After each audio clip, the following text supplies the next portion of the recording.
everyone. Welcome to the HR Exchange podcast. My name is David Rice. I'm the editor of the HR Exchange Network, and as always, your host for these things. On today's show, I'm joined by talent expert Steve Cadigan.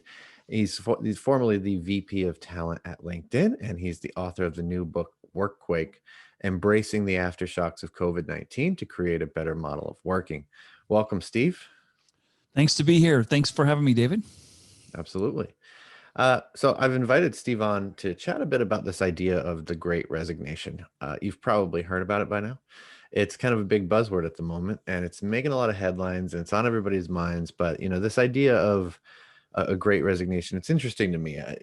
I'm kind of curious what it is about this moment that is really driving it, because it's not as if people stopped having bills to pay. It's I guess I'm kind of curious, is it just the amount of jobs that are available? Is it a desire to work remotely and their employers aren't accommodating that anymore? Or is it something deeper? What do you think?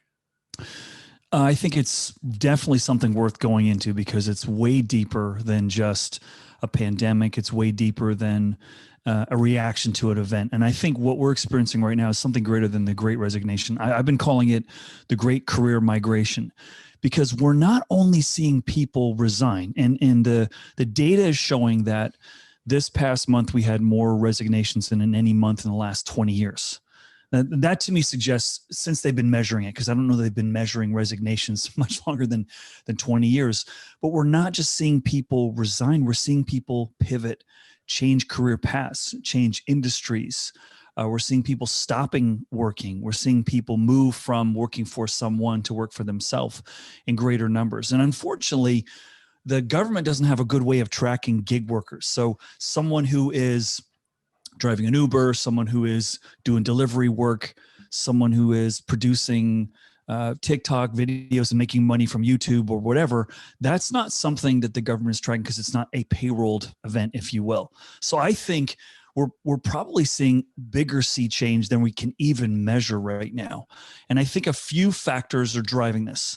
First, prior to the pandemic, people have visibility to more choice and opportunity professionally than any time in history, right? I can see, you can see, we can all see new ways that we can apply our experiences, our education that were never before visible. And LinkedIn is a big part of that. Having sat in the, in the kitchen when we were baking that cake, it's fascinating to see, when I graduated, 30 plus years ago with a history degree, I didn't know what was possible because there was no mechanism to sort of track someone with a history degree where you could go. And now we could see that. That's number one. Number two, we're also seeing that the shelf life value of a skill is diminishing, a hard skill. How long that's valuable to you for you to earn income from that is shrinking. So that's going on. We're also seeing that job security guarantee of employment is declining. And in the United States in the last 7 years, the median tenure has shrunk from 4.8 to 4.2. And what's really interesting about that is nobody thinks that number is going to change. Nobody thinks, this is just a moment in time. People are going to start staying at organizations longer. So for the last 7 years, we've already been seeing a steady decline in tenure.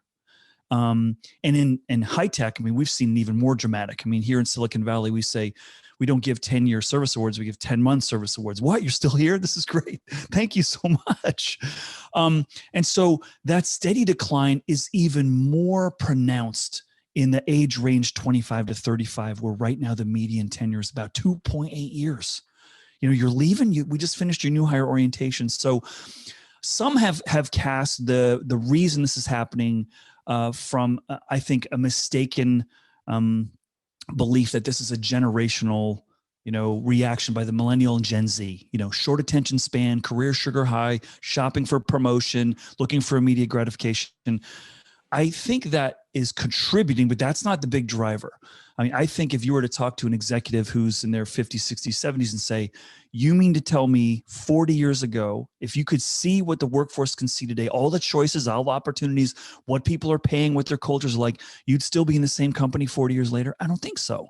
So we have a more transparent opportunity landscape.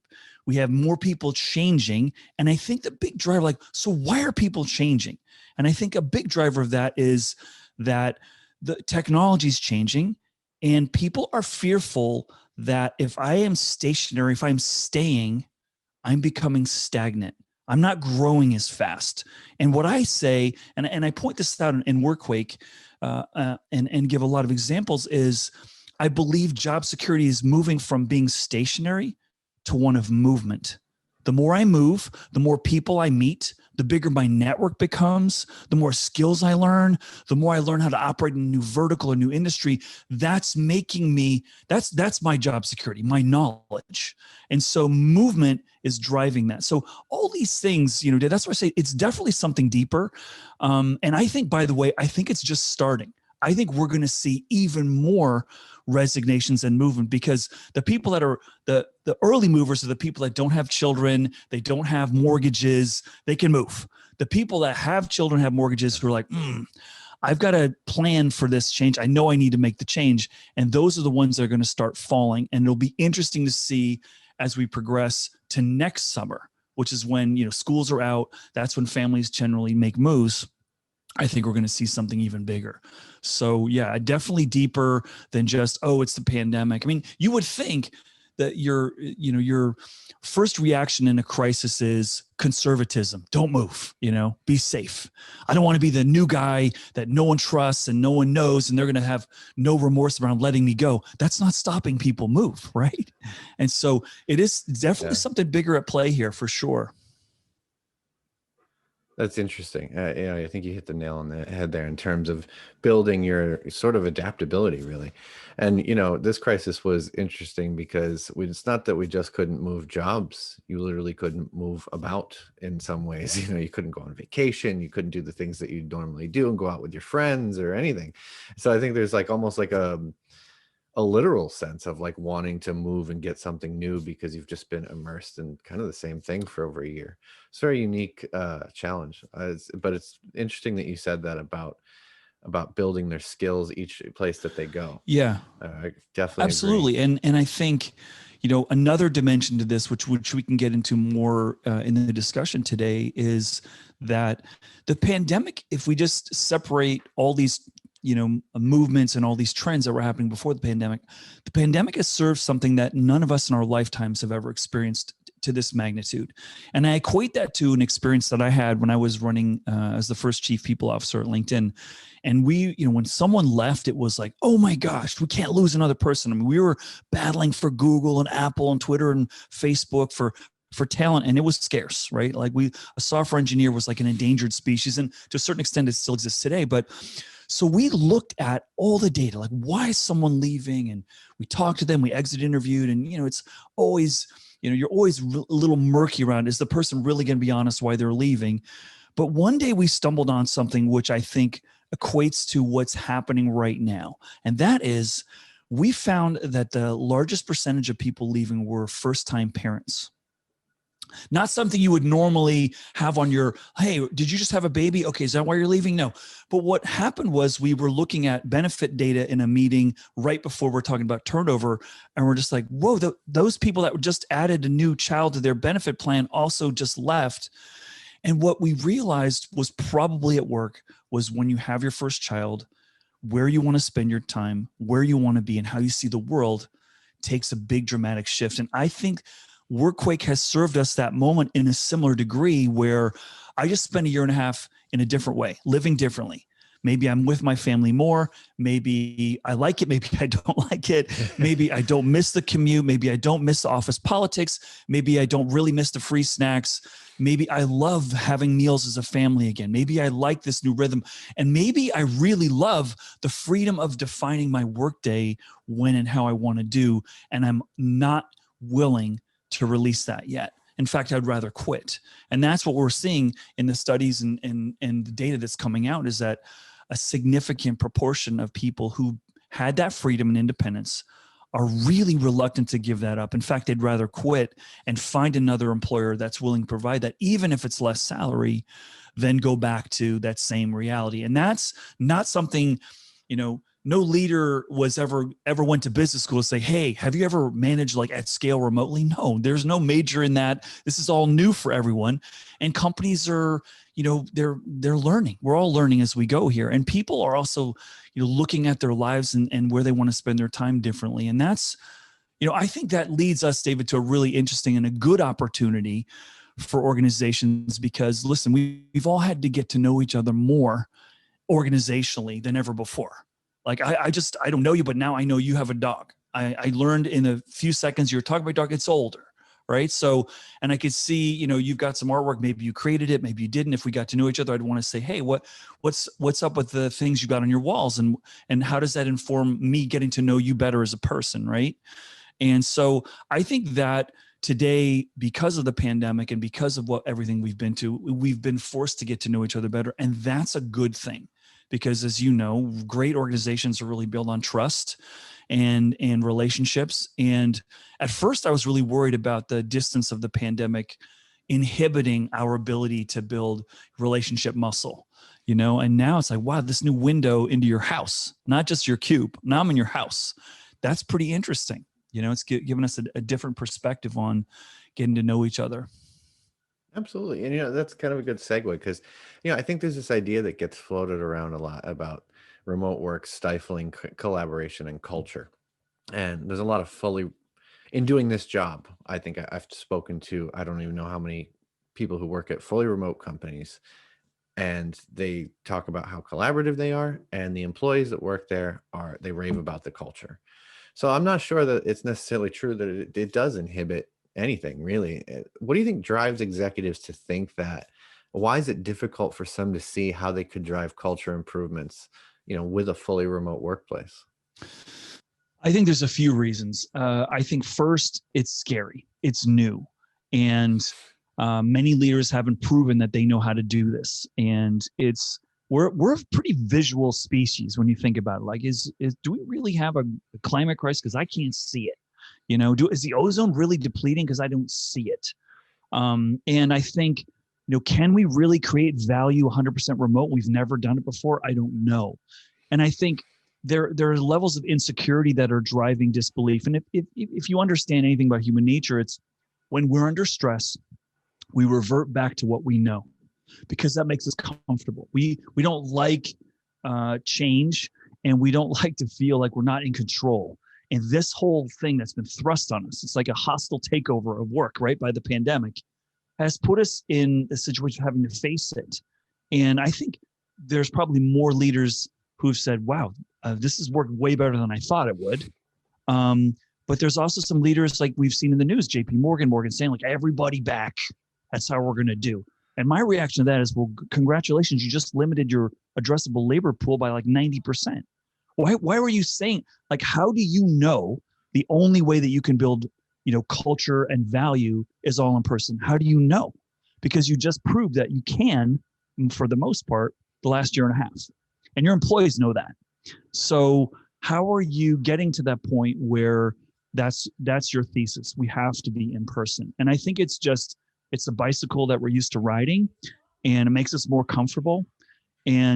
But here's this whole thing that I think is the most under talked about topic about the pandemic. And that is, every culture just changed. Every company culture just changed, whether you like it or not, it just did. How you communicate, how you share information, when you work, all these things, and org designs have had to be reconfigured. And so, but I don't feel like anyone got in front of that. I feel like we're all sort of just trying to react as best we can. And I don't blame people for that. But you're right. There's a number of organizations, InVision App, GitLab, a number of them, who have proven at scale that you can do this.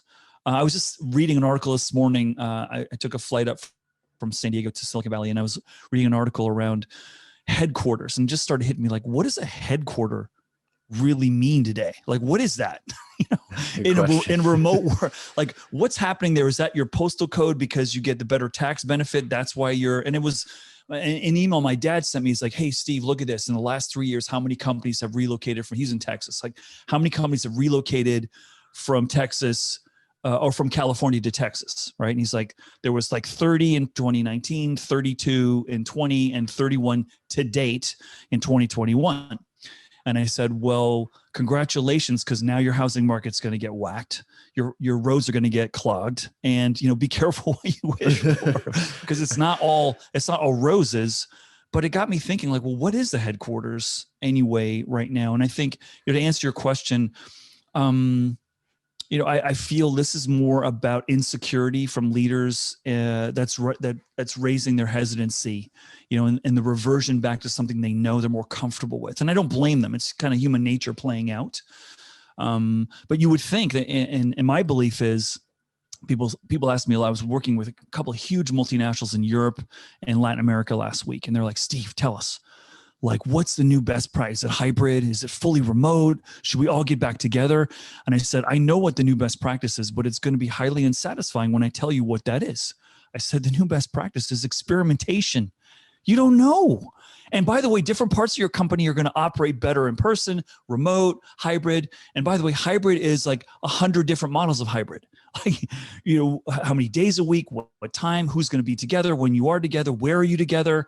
It's not, there's so many different ways of playing that out. So you need to try, learn, adjust, listen, tweak, get feedback, see what works for different parts for your company, for your customers, for your shareholders, for your employees. Like, there's a lot of stakeholders here, and we've got the luxury of time to try to play this out. Right. And so, and this is why I think technology has been able to weather a lot of this transition, because what are cultures usually like in a startup or a technology company? A little crazy, trying new stuff. And what is software development? It's A/B testing, right? So you've got a huge demographic used to A/B testing. They're used to trying this. Like, that's why when I moved from insurance to Silicon Valley in the 90s, I'm like, oh my God, these people, they love trying new stuff. Like in insurance, we would have a meeting to decide who's coming to the meeting. And in high tech, we cross them in the hall, have a meeting, make a decision, and walk back to our cubes. I'm like, what?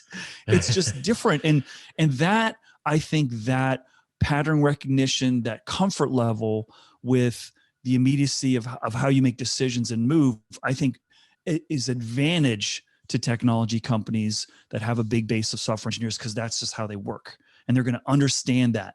And if you go to more traditional business models where, and I was even talking to the other day, a pharmaceutical company, and they're like, well, what do you mean trial and error? Like, what do you mean experimentation? I go, well, let me ask you, you've got all these pharmacists. What do you think they do with their product? You think they just come up with the answer? No, they try to mix different cocktails. They're putting different, formulas together, and they're seeing how it plays out. I said, that's what I would recommend you do culturally relative to this whole return to work, is try and get comfortable. That's how you're building products, by the way. You're experimenting, you're trying stuff.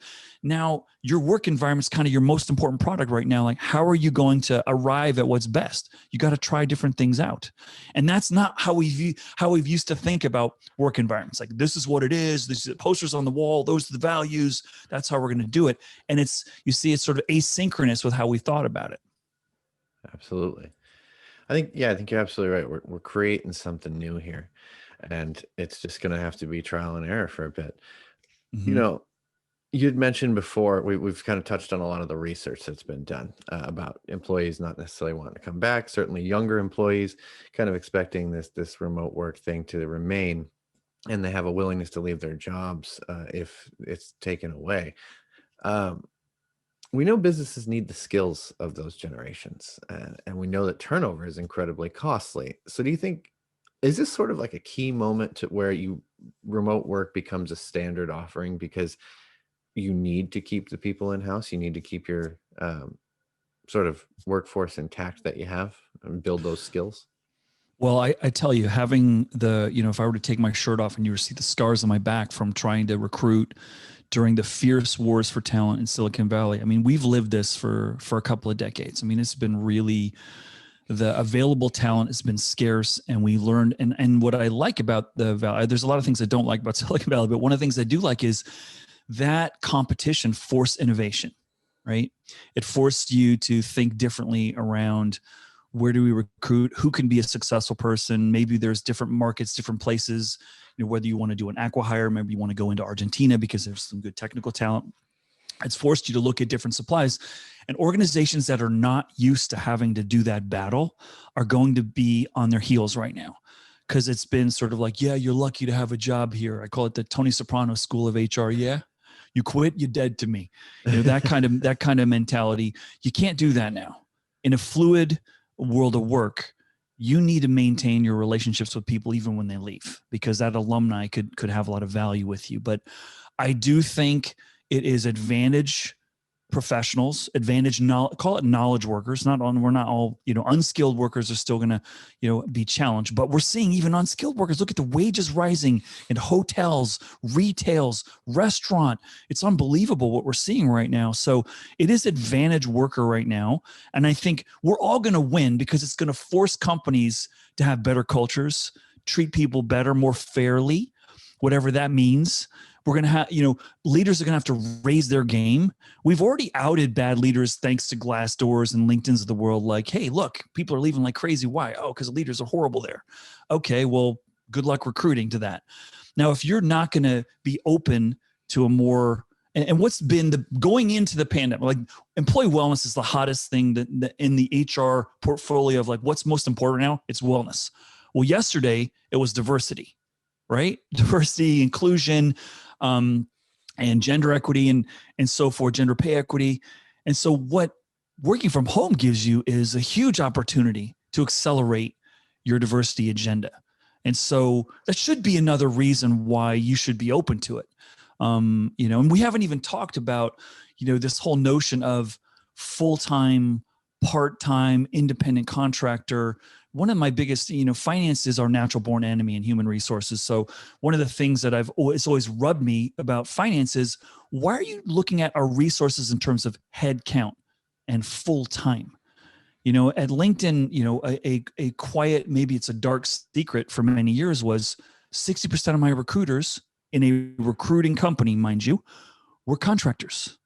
And I was like, man, if the market knew that we're serving our own needs with our recruiting needs with, contractors, shouldn't they be regular full? Shouldn't this be our most important muscle? And that's another dimension to this, static view of someone's not really important to me unless they're an employee. And we have such a huge volume of independent contractors, temps, consultants in organizations right now.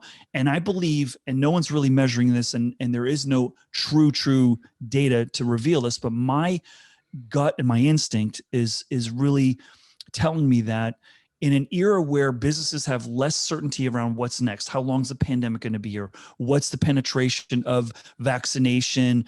How's it going to affect my business? The limited view I have, I don't want to hire a lot more people right now. I want to have more flexibility and have a shock absorber. So I'm going to do temps and contractors until I know, right?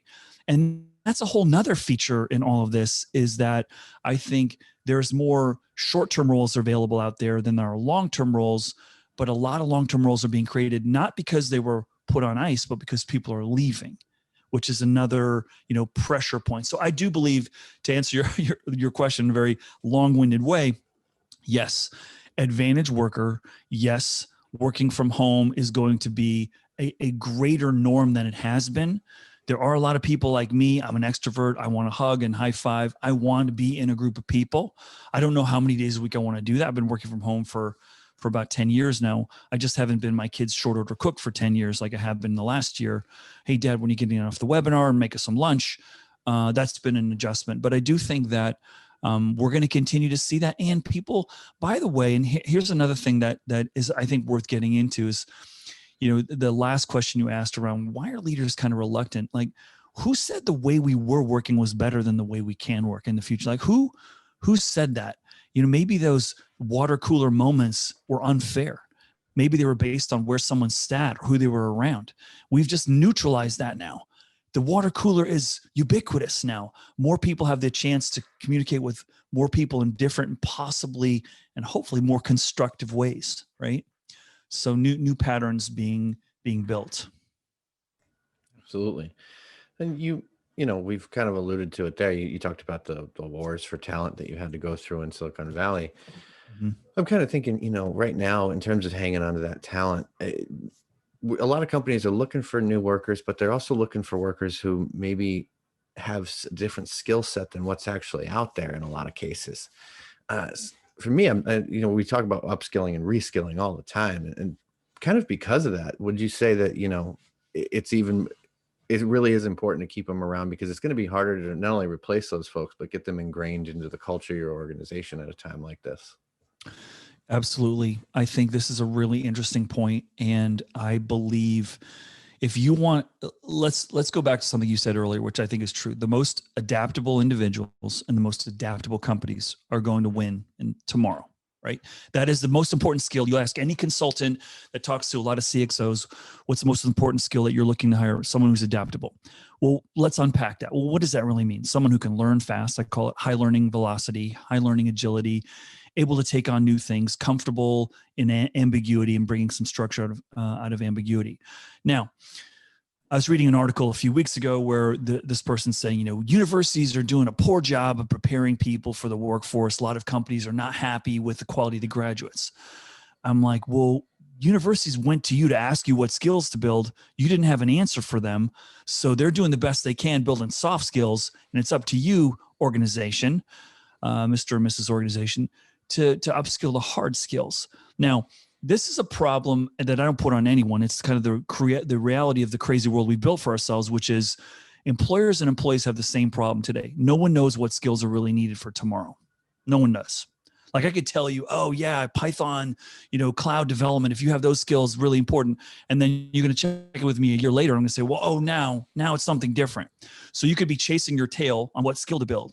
So what I think organizations need to really get clear on is the profile of the individual I need to hire is someone who can learn new stuff. And you know this from being around the HR world just as well as I do. What is the shelf life of the true accuracy of a job description today that you write? Is it a week? Is it a month? We know jobs are going to change. You know that, and they're going to change faster. Businesses are going to change. Look at every unicorn that's out there. 95% of the unicorns today are not in the business they started out to be in. And I had a front row seat for that at LinkedIn. It was not a recruiting company.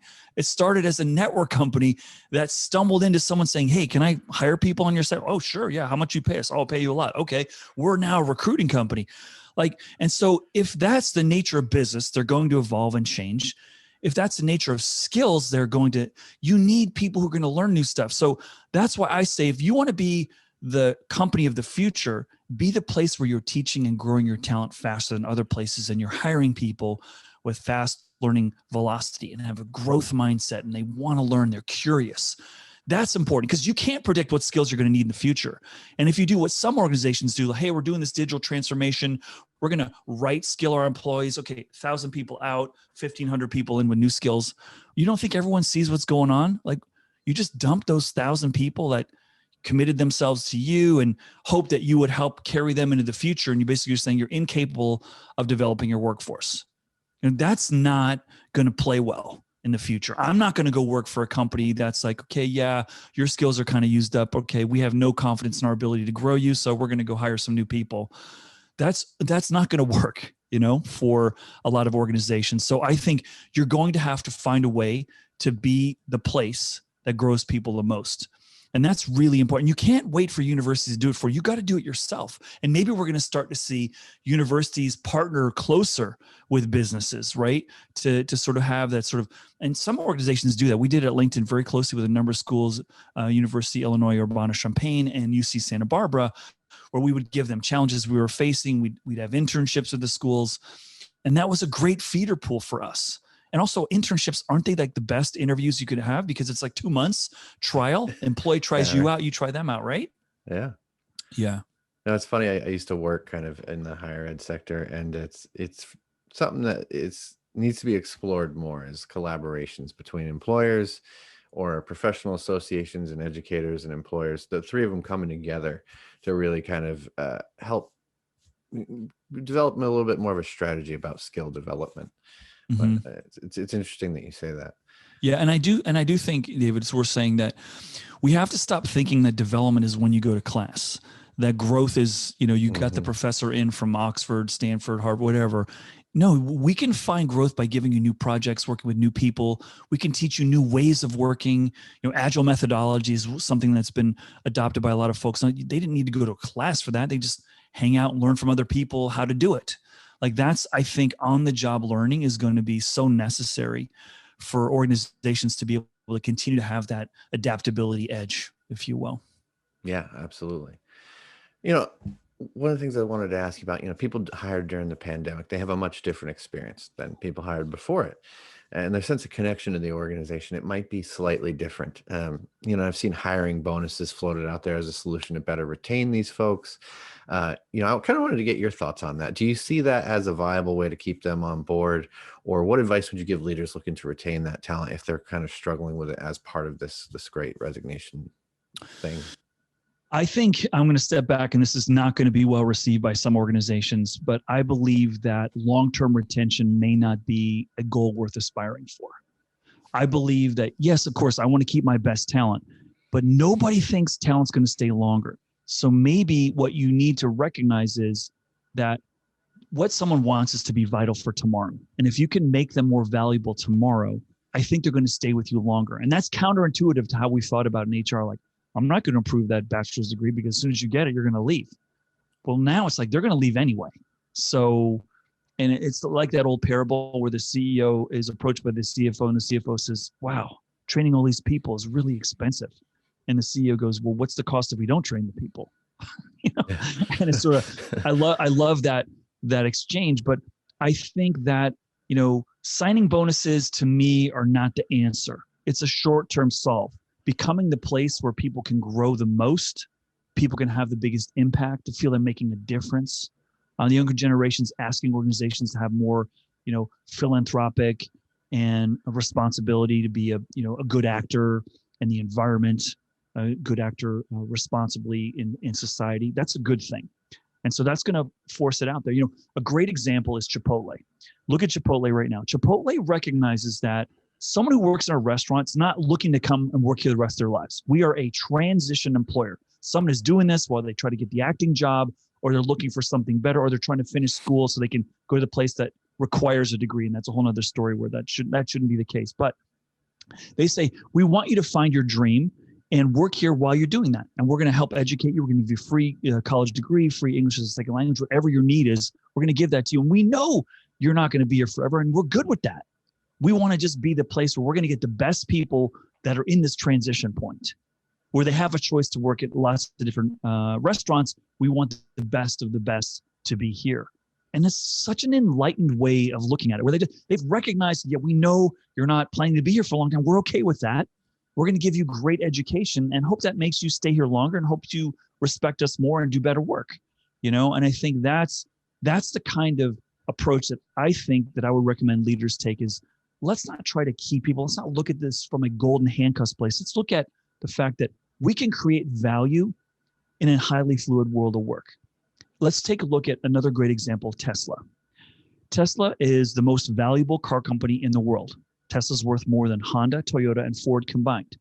Tesla's not making more profit. They're not making more cars. They've been around shorter than any car company on the planet. And yet they're worth more than every other car company and most of them combined. Why? Why is it? And by the way, the average tenure at Tesla is 2.3 years.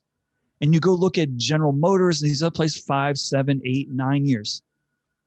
Do you think tenure matters to Tesla? No. Why are they getting all that valuation from investors? Because investors believe they can innovate faster.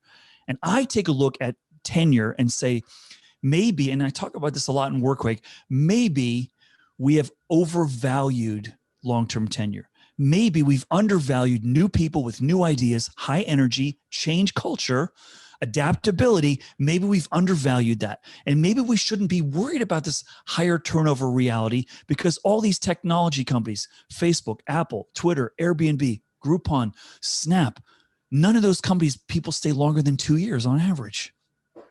They're pretty darn valuable. Apple's the most valuable company that we know of. So isn't that interesting? Now, I'm not saying I don't want to retain my best people, but I'm saying there's something to be learned from these highly valuable, highly successful, highly invested companies that are very fluid and they're managing it, and it gets to like how fast you onboard someone and so forth. There's other things that you can do to approach that. So I think we need to look at work a little bit different. That's what I talk about in my book. Like, let's rebuild a different model that's not all about keeping people for a long time, because no one believes it's really going to happen. So why are we going after that so hard?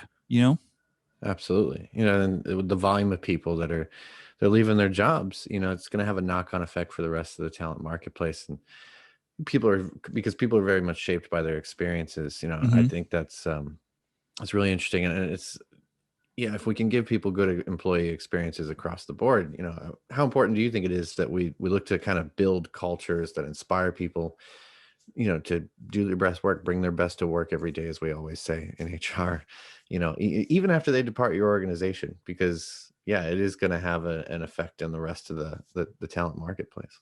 Absolutely. I could finish your sentences for you. Yeah. This is the competitive advantage, you know, making culture your competitive advantage, I believe, is more important than a signing bonus, more important than your perks there, in a culture that includes growth. I do believe, like I said, movement is being experienced in the workforce right now because people are perceiving I'm going to grow more if I move. If you can grow people inside, move them around. I mean, I was working with a multinational just yesterday, 10,000 people with multiple departments, multiple geographies. To go, you have a great platform to move people around. You need to recognize that. Look at Spotify did something a few years ago. In 2019, the CEO said, you cannot be in your job at Spotify in your role more than 2 years. You have to move. And now think about this. We've always known job rotations are important, right? We've always known that in HR, right? Peripheral vision, build more relationship equity. We trust you more, you learn more. But the other thing about this isn't it that the ultimate turnover insurance? The more people know other jobs, the less single points of failure you have, right? Mhm. And so that's another reason why. Now, not all businesses can do that because there's some areas where you just need real deep levels of expertise, or a scientist or something, a PhD. You can't move people into those roles, but there are lots of places where you can. And I think it's an underutilized opportunity for people. But culture, it definitely must become your competitive advantage. In a world where people have so much choice, I want to go to the right place, and that doesn't cost you anything, by the way. Have a great culture. Doesn't cost you, just commitment. That's it. Yeah. Well, Steve, that is all the questions I had for you today. Thank you for joining us. Thank you so much for having me. I really enjoyed it. I feel like we could go on for a couple more hours, don't you? Yeah, we probably could. So that's that's why I'll go ahead and wrap it up. But because these shows are typically about 25 to 30 minutes. So, Okay. but no, I appreciate you coming on, and this was a really great discussion. Yeah, thank you so much. Again, if anyone wants to find me, you can find me on my website, stevecadigan.com. Really appreciate the opportunity to tell you a little bit about my book and be on your show, David. So thanks so much. No problem. Check out Work Quick. We'll have a link to where you can buy the book. It'll be in the description for this episode. So check that out. And yeah, check out Steve. And until next time, stay safe.